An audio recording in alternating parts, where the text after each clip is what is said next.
We're in Kiev. We live in the center.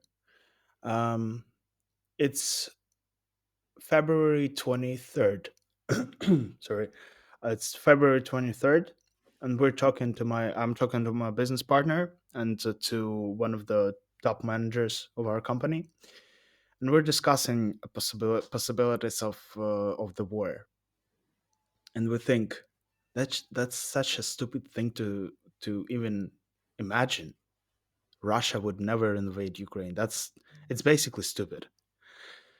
And we decide, okay, if that happens, we're gonna rent some little bus, and we're gonna get onto that and leave the Ukraine. That's it. That was the plan. So we go to our homes. I fell asleep. I remember distinctly. I was working up until maybe 3 a.m. I was testing some new theory in business. So I fell asleep. A few hours goes by, and when I fell asleep, I'm dead.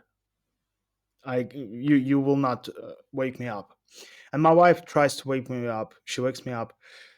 She goes, "The war started," and I go, What the fuck? What war?" And then as I'm saying this, I hear the fucking explosion. It's like it goes pretty harsh, and I stand up. And fun part of that is that my apartment was, if you look from the window, I was on the 10th floor, I guess. Yeah, if you look down from the window, you have a military district, or I don't know how to call it, the place where a lot of soldiers are. Hmm. And on the span of 30 minutes, we saw how, I don't want to lie, but maybe 30 BMPs were filled with soldiers, and they draw somewhere. So yeah, we knew it was serious because the explosions continued, and we decided to first of all contact all the family members, all of our employees, ask what's going on, who's up to what. And long story short, we come to our parents. We find vehicles to carry about 15 people from the Kiev, because Kiev, you have to remember, Kiev is the capital of Ukraine, and um, the forces that were moving down from Belarus to Kiev, Mm. they wanted to capture the city in the circle, and then probably have some leverage over the Ukrainian president and other deputies. So we decided to leave Kiev, and we went. We didn't have the problem during the war, especially during the first few weeks, is that all the apartments and houses on the western part of the Ukraine, they were all filled up with refugees from all over the Ukraine, especially the parts where the war actually started and when the Russian forces were present. So we go to some shithole, to be honest, where the internet was not really present. And we spent about a few weeks there, and then we finally find a big house in Lviv. And Lviv is I would say, the biggest and largest city on the western part of the Ukraine. So we go there, and then we spend a good chunk of time there, and in the house, basically living with 12 to 13, maybe 15 people. um, yeah, and then we decide to come back to Kiev, and then some other shit happens. Like, they started Kiev at some I guess more than a year ago, during the last summer.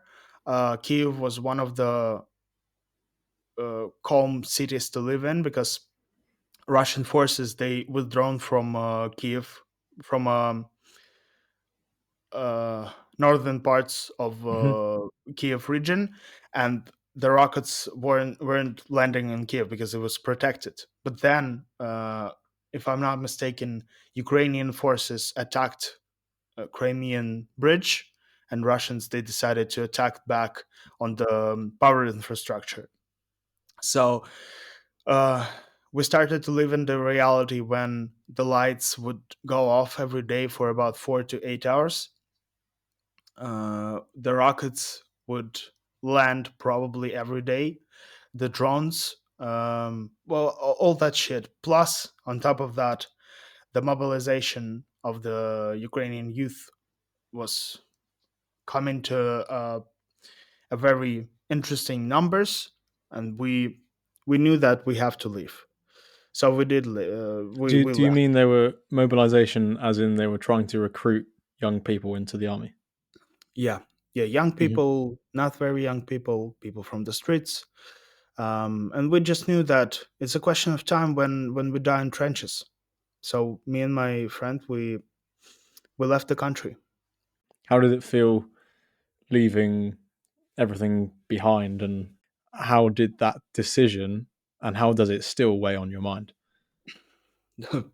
It wasn't hard in terms of to decide it because we really wanted to leave the country since the war started, but we couldn't because okay, I don't want to your podcast to have any problems, but yeah, the fight for the democracy that our president claims to have, for me, it sounds funny to say the least. Hmm. Hmm. Okay? I'm gonna leave it at that.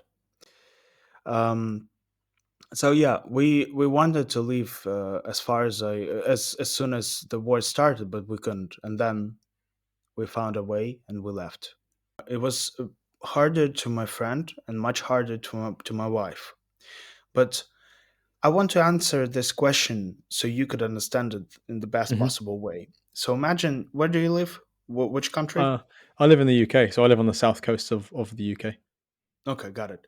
You live in the UK, and let's say you have two groups of the population. One speaks English, and one speaks, I don't know, let's say German, right? And let's say you speak German.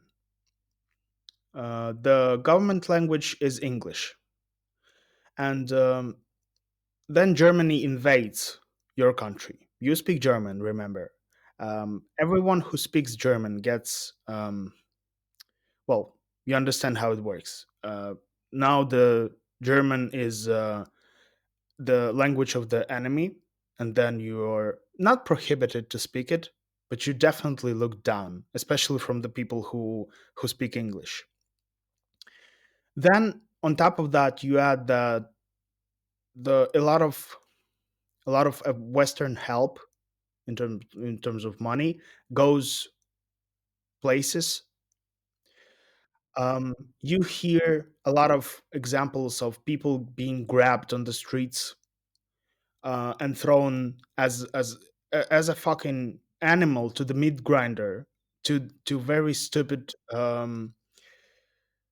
stupidly constructed battle plans.